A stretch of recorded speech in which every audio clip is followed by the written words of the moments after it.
ತರುವಿನ ನೆರಳು ಕೊಡುವಂತ ಸುಖವು ಕೊಡುವನು ಕೃಪೆಯ ದಿನವು.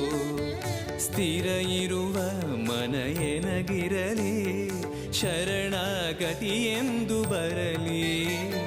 ಭಗವಂತನ ಪ್ರಿಯ ಮಗನಿವನ ಸಾರಿ ಬದುಕು ಇರಲಿ.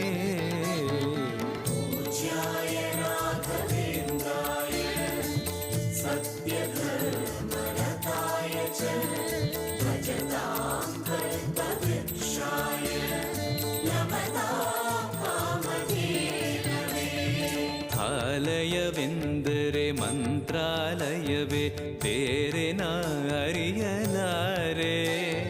ರಾಜನು ಎಂದರೆ ಶ್ರೀ ಗುರುರಾಜನೇ ಮತ್ತು ನಾ ತಿಳಿಯಲಾರೆ.